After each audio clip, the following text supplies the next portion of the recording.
하나님께서 우리에게 주신 말씀입니다. 야고보서 5장 13절에서 18절까지의 말씀입니다.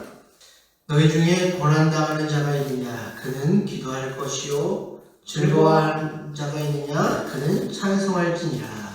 너희 중에 병든 자가 있느냐? 그는 교회의 장로들을 청할 것이요 그는 주의 이름으로 기름을 받으며 그를 위하여 기도할지니라. 믿음의 기도는 병든 자를 구원하리니 주께서 그를 일으키시리라. 혹시 죄를 범하였을지라도 사하심을 받으리라. 그러므로 너희들을 서로 고백하며 병이 낫기를 위하여 서로 기도하라. 의인의 기도는 역사하는 힘이 크니라. 엘리야는 우리와 성정이 같은 사람이로되 그가 비가 오지 않기를 간절히 기도한즉 3년 6개월 동안 땅에 비가 오지 아니하고 다시 기도하니 하늘이 열리고 땅이 열매를 맺었느니라. 아멘. 네, 오늘은 역전을 꿈꾸게 하는 의인의 기도라는 제목을 가지고 여러분들과 말씀을 나누고자 합니다. 최근에 이제 베스트셀러까지 올라갔던 책 중에 역행자라는 책이 있습니다. 저는 이제 운전하면서 오디오 부분으로 그 책의 내용을 살짝 접하게 되었는데요. 그 책에서 이제 저자는요, 자신의 어린 시절 꿈과 희망이라고는 없었던, 정말 별 볼일 없었던 한 인간이 바로 자신이었다라고 소개를 하면서 시작을 합니다. 어린 시절 정말 가난, 그리고 성적은 꼴찌, 그리고 외모는 비호감, 하루 종일 게임만 하는 오타쿠가 바로 자신이었다라고 이야기를 하면서 자신의 인생을 한마디로 표현하면 바닥 인생 아니면 사회 부정자였다라고 자신을 그렇게 이제 스스로 평가를 하더라고요. 그랬던 그가 현재는 연봉 10억에 경제적인 자유를 누리면서 자신이 하고 싶은 것을 다 하고 사는 그런 사람이 되었다라고 얘기를 하는데요. 저자는 이제 반월공단에 취직해서 월 200만 원 받으면서 원룸에서 게임만 하고 사는 게 행복한 것이었다라고 스스로 이렇게 위로하였다고 합니다. 그러다가 이제 게임에서도 공략집이 있는 것처럼 인생에도 어떤 공략집이 있는 것이 아닐까 생각을 해서 자신이 이제 가지고 있던 그런 자의식을 이제 해체하면서 그것을 극복하면서 이제 인생을 성공하였다라는 것이 이 책의 이야기인데, 저자가 주장하기를 우리 대한민국 사람 중에 약 5%의 사람들만이 자신의 어떤 자의식에서 벗어나 새로운 변화를 이룰 수 있다고 이야기를 합니다. 그래서 자신의 자의식에서 벗어나지 못하는 95%의 사람들이 스스로를 합리화시키면서 살아가고 있기 때문에 더 나은 삶을 누리지 못한다라고 주장을 하면서 자신의 잠재되고 고질화된 어떤 그 자의식을 벗어나는 방법이라는 주제를 가지고 그 책을 나중에 뒤편에서 이야기를 하더라고요. 저는 사실 이런 어떤 자기 체면식의 어떤 개발서는 자기개발서는 좋아하지는 않습니다. 성공과 복이라는 그런 목적을 추구하면서 모든 것을 다 법칙화하고 일반화하려는 것은 그것에 대한 어떤 기대를 가졌던 사람들에게 오히려 더 큰 절망을 안겨주는 것이 어떤 이런 자기개발서의 맹점이기 때문이죠. 그러면서도 제가 책을 읽으면서 흥미롭다라고 이렇게 느끼게 된 것은 인생의 바닥을 치던 자가 누구나 부러워할 만한 성공을 한 그런 스토리를 가지고 있다는 것이 참으로 흥미로웠다라는 것이죠. 그리고 저뿐만 아니라 그 책을 읽은 많은 사람들도 자신도 어떤 그 저자와 같이 되고 싶다라는 꿈을 꾸며 그 책을 접하지 않았을까라고 생각이 듭니다. 어떻게 이렇게 할 수 있었을까라고 하면서 그런 기대를 가지며 그 책을 접했기 때문에 베스트셀러까지 올라가지 않았나라는 생각을 하게 되었다는 것이죠. 이처럼 사람들은 어떤 인생에 있어서 또 획기적인 변화를 꿈꾸게 됩니다. 저는 이것을 사람들은 항상 삶의 역전을 꿈꾼다라고 이렇게 표현을 하고 싶거든요. 그래서 우리가 이런 비유들 많이 하잖아요. 삶을 스포츠에 비유하면서 축구에서도 전후반이 있는 것처럼 우리의 인생의 전반전은 어떻게 살아도 상관이 없지만 이제는 후반전 인생 잘하면 된다라고 말을 합니다. 야구를 예를 들어서도 야구는 9회 말 투아웃 상황까지 몰리게 되더라도 마지막 홈런 한 방이면 역전승을 할 수 있는 것처럼 우리의 인생도 끝날 때까지 끝난 게 아니다 라고 이야기를 하면서 마지막 역전을 할 수 있는 그런 기대를 할 수 있다 라고 우리들은 흔히 이야기하지 않습니까? 저는 사람들이 이렇게 가지는 소망과 희망이 나쁘지 않다고 생각을 합니다. 우리가 삶에 대해 무기력하고 어떤 절망의 심연 가운데 깊이 빠져있는 것이 오히려 기독교적인 모습이 아니기 때문이다라고 생각하기 때문입니다. 그런 면에 있어서 오늘 본문을 보며 묵상하게 된 것은 역전이라는 의미에 대해서 묵상을 하게 되었는데요. 여러분들 오늘 본문을 보시면 어떤 상황이 역전될 것 같은 그런 기대를 우리는 발견하게 되지 않습니까? 고난당하는 자가 기도하게 될 때, 또 병든 자를 위하여 누군가에게 기도를 해줄 때, 또 엘리야 같이 가뭄이 들어 생존이 위협받는 자들이 오랫동안 간절히 기도하게 될 때 상황이 변화되어 어떤 열매 맺는 순간 같은 기적적인 순간을 맞이하게 될 것을 우리는 이 본문을 통해서 오늘 기대를 하게 됩니다. 자, 여러분들도 잘 아실 것입니다. 야고보서는 다른 서신들과 다르게 믿음의 행위를 이제 강조한다라는 것을요. 그래서 어떤 이들은 이 야고보서를 야고보서를 쓴 이 야고보가 행위에만 집중케 하는 가르침을 준다라고 주장하는 사람도 있었습니다. 그러나 오늘 우리가 이 본문을 보셔도 그렇지 않다는 것을 알 수 있지 않습니까? 야고보 사서는 믿음을 베이스로 해서 그의 야고보서에서 우리에게 많은 지혜를 말해줍니다. 그래서 야고보서를 신약의 장로서다라고 이야기를 하는데요. 그리고 오늘 중심의 주제가 바로 기도라는 것을 알 수가 있는 것이죠. 자, 여러분 믿음의 행위에 대해 그렇게 관심을 가졌던 이 야고보 사도가 왜 편지가 끝나는 시점에서 이런 어떤 기도를 가르쳤다고 여러분들은 생각을 하십니까? 다시 우리가 흔히 우리가 기도하면서 이런 기도의 정의를 이야기하면서 이렇게 얘기를 하잖아요. 기도는 하나님과의 대화다. 기도는 하나님께 무엇을 받고자 하는 것이 아니라 하나님의 뜻을 전달받는 시간이다 라고 이야기하는 것과 이제 다르게 오늘 이 야고보 사도는 기도할 때 일어나게 될 어떤 역사, 다르게 표현하자면 기도하게 될 때에 경험하게 되는 기적의 은혜들을 야고보 사도는 왜 강조하면서 여기다 썼을까라는 그런 의문이 저는 들었다라는 것입니다. 여러분들도 그런 의문이 되시지 않습니까? 왜 믿음의 행위에 집중했던 그런 야고보 사도가 왜 편지가 끝나게 될 이 시점에서 어떤 믿음의 기도에 대해서 이야기했을까요, 여러분들?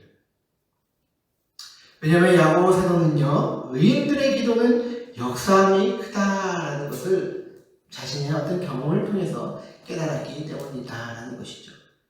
야고보 사도는 기도가 단순히 어떤 관념적인 것이 아니라는 것을 깨달았습니다.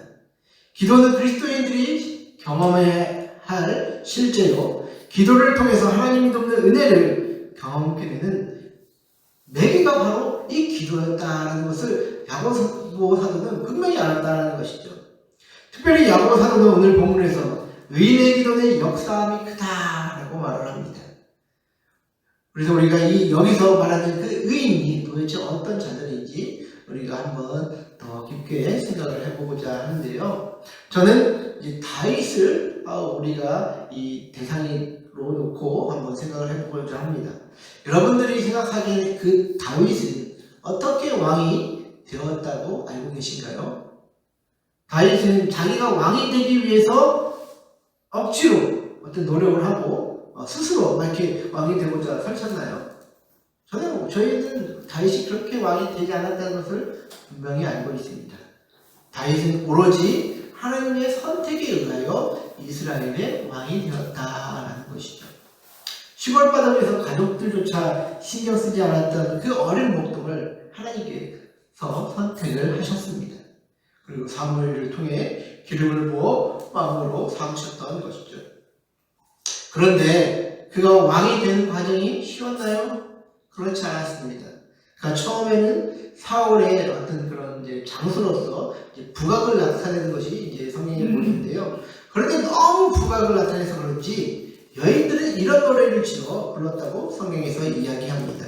사무엘상 18장 7절을 보면 여인들이 뜨놀며 노래하여 이르되 사울이 죽은 자는 천천히요 다윗은 만만이로다 한지라.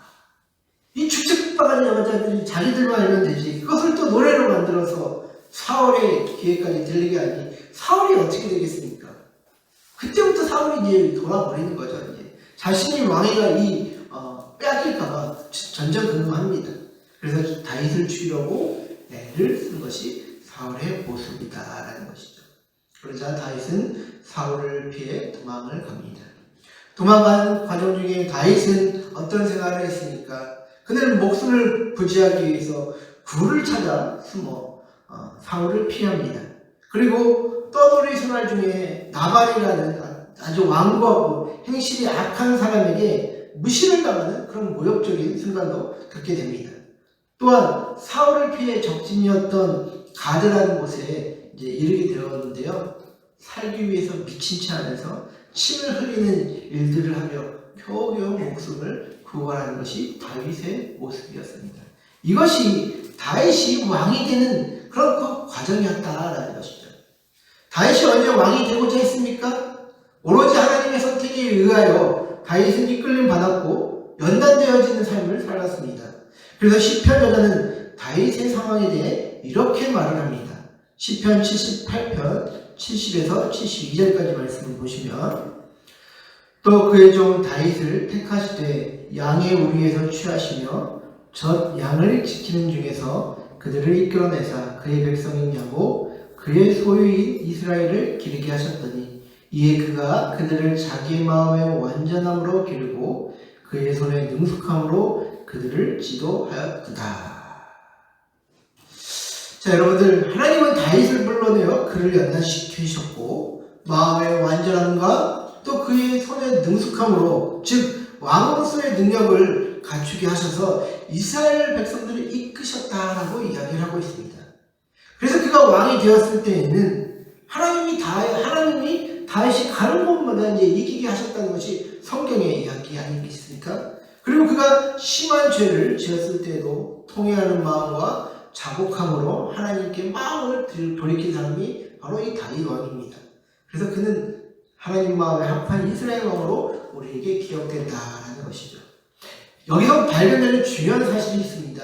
하나님께 인도함마다 인내와 순종을 통해 연단받은 자들은 하나님의 마음을 품게 된다라는 것이죠. 그러한 자들은 하나님의 마음으로 세상을 바라보며 사람을 또 바라보게 됩니다. 그렇게 그들의 기도와 간구는 하나님이 기뻐하시고 하나님과 같은 마음에서 나오는 기도를 할 수 있게 된다라는 것이죠. 그래서 유인의 간구는 역사함이 큰 것입니다. 그래서 요한복음 15장 7절에서 이렇게 말씀을 하시죠. 너희가 내 안에 거하고 내 말이 너희 안에 거하며 무엇이든지 원하는 대로 구하라. 그래야만 이루리라. 여러분, 역전의 기도를 이루는 이런 기도는 이런 사람들이 하는 것입니다. 그래서 고난 중에 기도할 때 상황을 반전시킬 수 있는 능력의 기도를 하게 되고, 고난에 처한 사람들을 위해 기도할 때 죄와 질병을 하나님이 없애주시는 그런 능력의 기도를 하게 되는 것입니다. 의인의 기도에 대해서 더 이상 할 말이 뭐가 있겠습니까? 기독교는 기도를 통해서 하나님의 은혜를 경험한 사람들의 간증거리들로 가득 차 있는 그런 살아있는 생명의 종교가 아니겠습니까? 그래서 우리는 우리의 기도가 하나님 앞에 더욱더 상달되도록 기도해야 한다는 것입니다.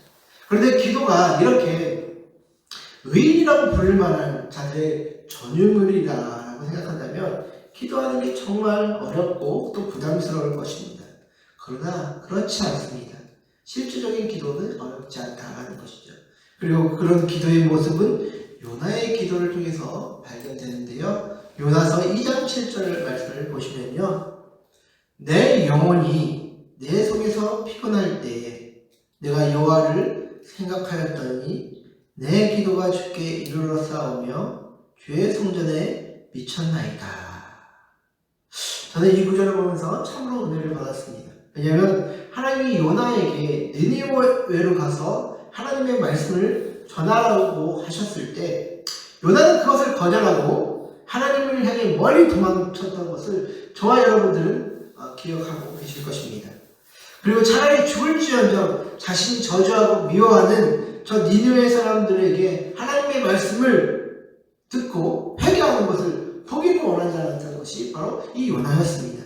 그래서 그는 뱃사람에 의해 바다에 던져지고 물고기 뱃속에서 고통 가운데 지냈다는 것을 우리는 잘 안다는 것이죠.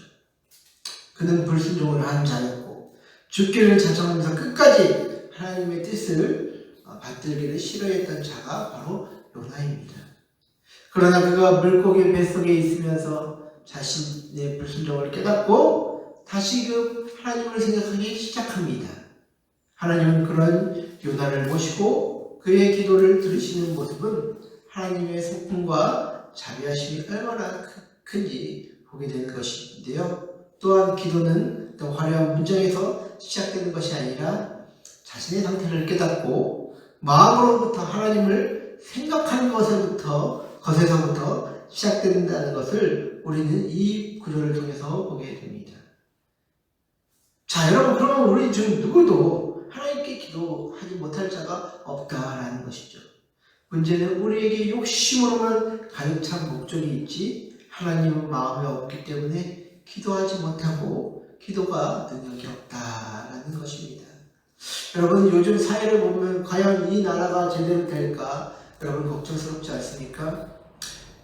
여러분들도 이런 뉴스를 들어보셨을 것입니다. 선생님이 학생한테 잘못을 지적하니 왜 저한테 소리 지르세요? 저도 남의 귀한 딸 아니에요? 라고 말하는 학생들 여러분 보셨을 것입니다. 그런데 저는 더 이상한 게 선생님과 학생의 모습을 보며 핸드폰 카메라로 동영상 찍으면서 키득키득거리는 애들이 더 이상하게 느껴집니다. 정말 인권을 강조하면서 우리가 쌓아올렸던 그 인권이 오히려 상대방을 조롱하고 상대방을 폄하하는 그런데 이 인권들이 악용되는 모습들이 보이게 된다는 것이죠. 이제는 오히려 인권이 없는 사회 같습니다. 그냥 자기 마음의 즐거움 따라서 조롱하고 비난하고 반항하는 사회가 바로 오늘날 사회다라는 것이죠. 이게 앞으로의 우리나라의 모습이라고 생각되지 않습니까? 저는 심하게 걱정되는 게 우리나라의 미래입니다. 그래서 저와 여러분들은 이 사회가 변화되도록 또 우리의 삶과 또 교회와 또 우리 지역사회가 변화되어지도록 역전되어지도록 기도해야 한다는 것이죠. 왜냐하면 우리가 믿는 예수님은 그냥 역사 속에서 존재하셨던 성자 중에 한 명이 아니라 현재와 미래에 다가올 모든 세대를 다스릴 분이 바로 예수님이기 때문입니다. 그래서 우리가 이렇게 자신있게 역전을 이뤄내는 기도에 대해서 이야기할 수 있는 것은 인간의 잘남에 의해 기도의 응답이 이루어지는 것이 아니라 기도를 들으시는 분의 성품에 의해 기도의 응답이 이루어지기 때문입니다. 여러분들, 예수님이 이 땅에 계셨을 때 죽어있는 자를 살리신 적이 몇 번 있는데요. 그 중에 저는 백미는 과부의 아들을 살리신 이야기라고 생각이 듭니다. 누가복음 7장 11절에 보시면요. 예수님이 나인성이라는 곳을 이제 이동을 하신대요. 그곳에 이제 성문에 도착했을 때에 사람들이 한 죽은 사람을 메고 나오는데 이 사람은 한 어머니의 독자였고 또 그 어머니는 과부였다라고 이야기를 합니다. 그리고 이 죽은 사람과 과부의 배경적인 이야기는 성경에서 말하고 있지 않아 정확히 무슨 사정이 있었는지는 모르지만 그 과부에게는 다른 자녀 없이 독자만 있었다는 것을 봤을 때 참으로 어떻게 보면 기구하고 또 비참한 인생이 아닐 수도 없습니다. 남편과 아들이 이제 모두 죽었으니 과부가 앞으로 겪게 될 그 당시에 과부가 겪게 될 그 비참한 상황은 불보듯 뻔한 것이죠. 그래서 예수님도 그 과거의 상황을 잘 아셨는지 누가복음 7장 13절을 보시면 함께 안타까워하시는 모습을 볼 수가 있습니다. 누가복음 7장 13절을 보시면 주께서 과거를 보시고 불쌍히 여기사 울지 말라 하시고, 자, 여기서 보시면 한글 성경에는 불쌍히 여기사라고 표현된 이 번역이 예수님이 함께 안타까워하신 그 심정을 잘 표현하지 못했다고 생각이 듭니다. 이 불쌍히 여기사라는 단어는요, 헬라어로 스프랑크조마이라는 이 헬라어를 씁니다. 그래서 이 단어의 뜻은 창자까지 뒤틀려지는 것이라는 의미를 갖고 있거든요. 그래서 예수님은 이 여인의 안타까운 상황에 대해서 창자가 뒤틀려질 정도로, 정말 마음이 찢어질 정도로 괴로움을 느끼셨다라는 것입니다. 예수님은 인간의 고통과 슬픔에 대해 그냥 관망하시는 분이 아니었다라는 것을 알 수 있는 것이죠. 예수님은 자신의 마음도 다 들어갈 정도로 인간들이 당하는 고통과 아픔에 슬퍼하십니다. 따라서 예수님께서 우리에게 이적을 베푸신 동기는 그분의 사랑과 긍휼이다라는 것이죠. 우리가 잘나서 우리를 찾아오시고 은혜를 베푸시는 게 아니다라는 것입니다. 우리는 부족하고 보잘것없는 자들이지만 예수님의 그 사랑과 긍휼로 죽음에서 생명을, 절망 속에서 소망을, 질병에서 치유를 허락하시는 것입니다. 그렇게 우리 모두는 믿음의 기도를 드릴 때 담대히 은혜의 보좌 앞에 나아가 하나님께 구해야 할 줄로 믿습니다. 특별히 사랑하는 성도 여러분, 저와 여러분들은 이제부터 우리의 상황이 역전되기를 함께 기도해야 할 줄로 믿습니다. 고난당한 자들을 위해서 기도하고 또 병든 자들을 위해서 기도하며 죄에 깊이 빠져있는 자들을 위해서도 기도를 해야 합니다.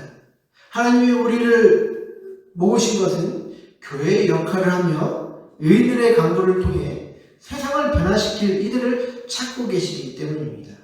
그러나 아직은 우리에게 이런 경험이 없습니다. 그래서 우리는 이제 이런 역전의 기도를 놓고 기도해야 할 줄로 믿습니다. 저는 내년에 어떤 목표가 우리가 다시금 기도를 회복하는 그런 기도 교회가 되기를 소망합니다. 그래서 먼저 구할 것은 우리가 교회의 상황을 놓고 기도해야 할 것입니다. 그리고 한 사람 한 사람 개인의 상황을 위해 또 놓고 기도해야 할 줄로 믿습니다. 그리고 우리 잃어버린 영혼들, 자녀, 친구, 배우자 등 영원히 잠들어 있는 자들의 영을 깨워달라고 함께 기도해야 할 것입니다. 이런 기도를 하게 될 때 우리가 하나님의 살아계심을 맛보며 교회가 다시 교회다워지는 놀라운 능력을 여러분은 체험하게 될 것입니다. 그런 역전을 꿈꾸며 하나님을 생각하시는 저와 여러분들 되시기를 주의 이름으로 간절히 축원드립니다.